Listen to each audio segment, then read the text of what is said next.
Welcome, folks. It is January 1st, 1863. Think about an idol, someone worth looking up to, a loved one, family member, or a best friend. Take a moment to think of this person's importance to you. Imagine them getting taken away to fight in the Civil War. How would it feel knowing that special person was in harm's way and in danger of death? Reminisce about that for the remainder of our radio show. Enjoy. Today, January 1st, I, President Lincoln, helped to free slaves in the Confederate defeats. It was an honor. After I had done so, however, I felt that slavery would still be around. This cruel event will carry on even though it was brought to citizens' attention that 1,863 slaves were freed today. There are many more to be freed, and I worry that when the time comes, I will be too late. So I decided to take action just as you all should when you notice a problem. The slightest complication in today's society could be mended by a simple action. Take action when the time is right, when the time is possible, just as I did today. Throughout many days, I would have never thought that I could accomplish such success.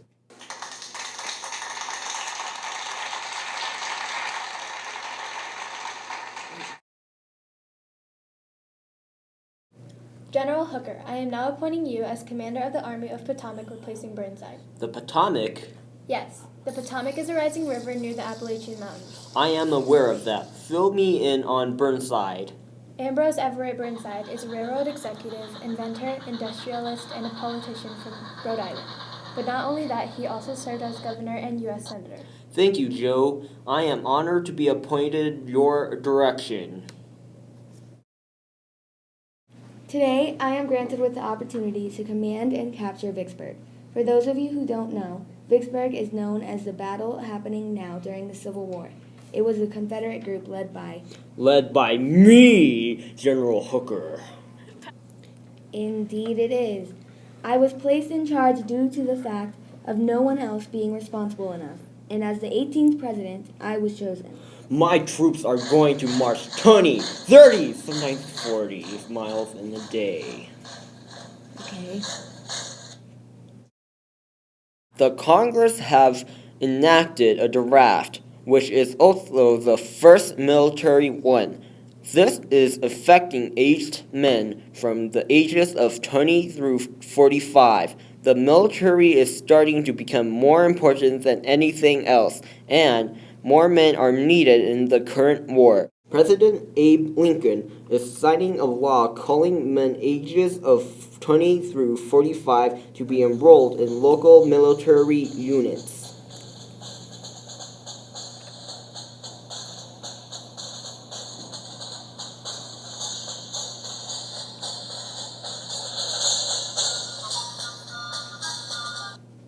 The Union Army has suffered during the Battle of Chancellorsville in Virginia today.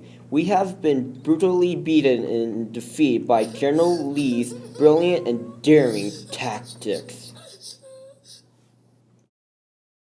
I have finally defeated Hooker's army of Union troops. My great strategy was to outnumber Hooker by 11,000 and 60,000, and I have come out on top.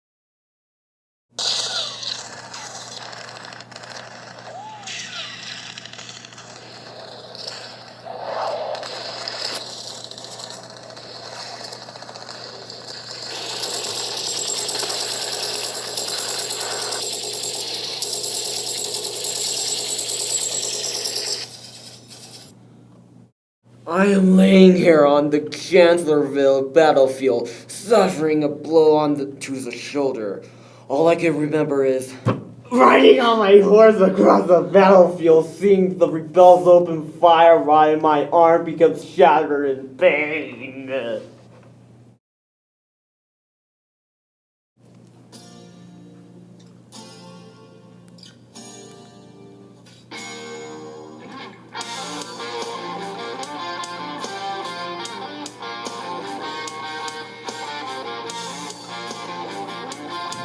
Are you on the battlefield ready to eat and hungry? You bet I am. Well then, guess what? What? There's these things called MREs. MREs? Yeah, they're like meals ready to eat. Really? Yeah, what it is it's a package and it's got like food in it and it's like a meal ready to eat. Ready to eat? Yeah, and what you do is you take the food out of the package and you eat it like a meal ready to eat. Meal ready to eat. Wait, What? what's the purpose of the meal ready to eat?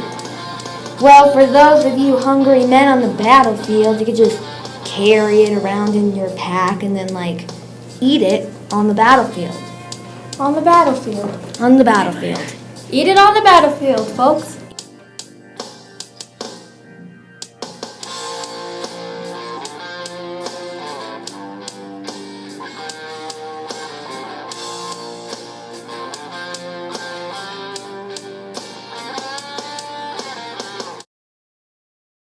I will invade Fredericksburg with my 75,000 Confederates.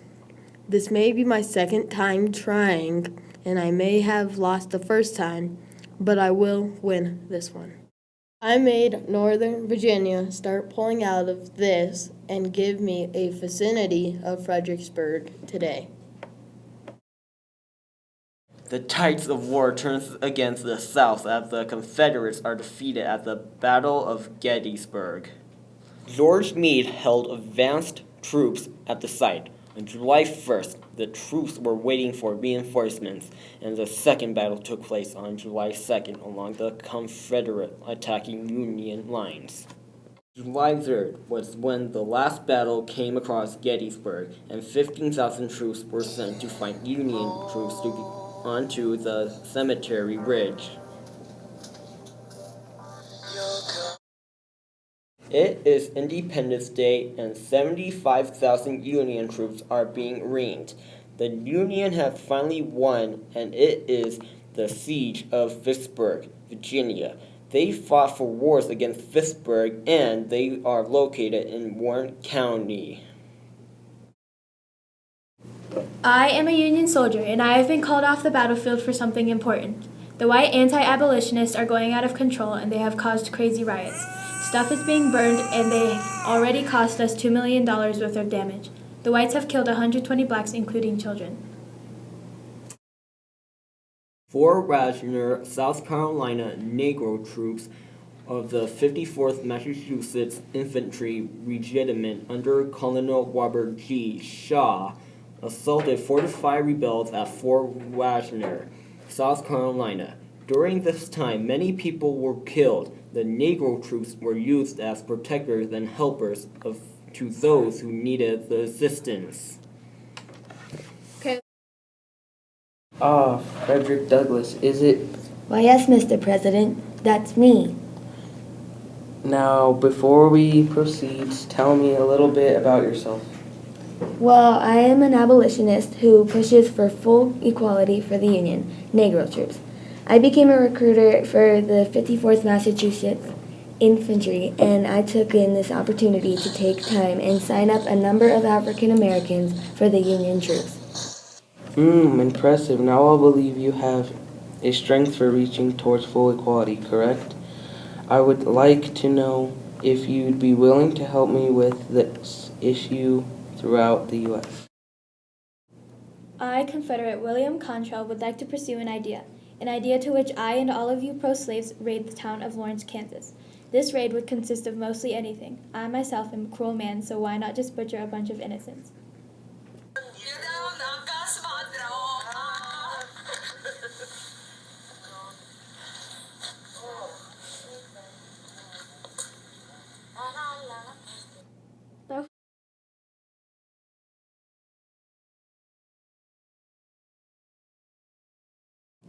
Today we have butchered 182 young men and boys. During this time, I had thought about my past. It brought me back to a time I very much regret and would rather not speak of.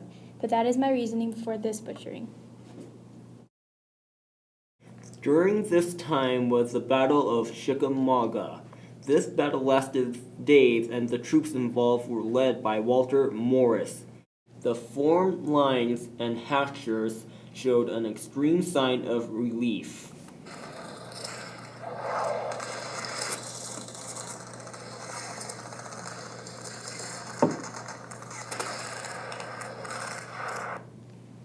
Ah, General Grant. Oh, Mr. President, hello. I have arrived to appoint you to command all operations in the Western Theater here in Gettysburg. It'd be my honor. All right, fantastic. If you could please think of a plan before you proceed. Yes, I plan on aiding the Union Army with the 2 ships that I bombarded Fort Brooke earlier this year.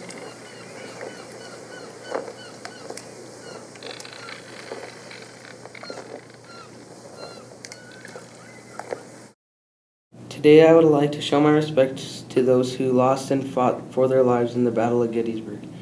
It is of true honor that I understand and believe we truly have amazing troops. They've not only risked their lives for themselves but for others as well. I will be dedicating the battlefield as a national cemetery for those brave soldiers. Thank you.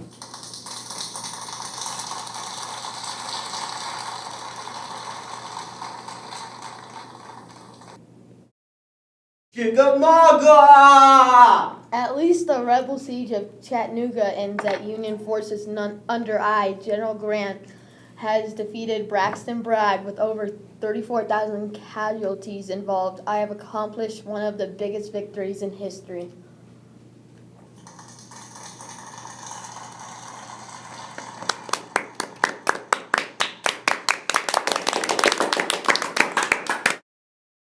Boom! Bang! Do you need a weapon to protect your home? Well, here's something that will keep the enemies away. Can you guess what it is? It's a whooping cannon, because that's all you have, not like you have any friends or anything. Oh, no, you didn't. Oh, yes, I did. With this bad boy around, no one would mess with you.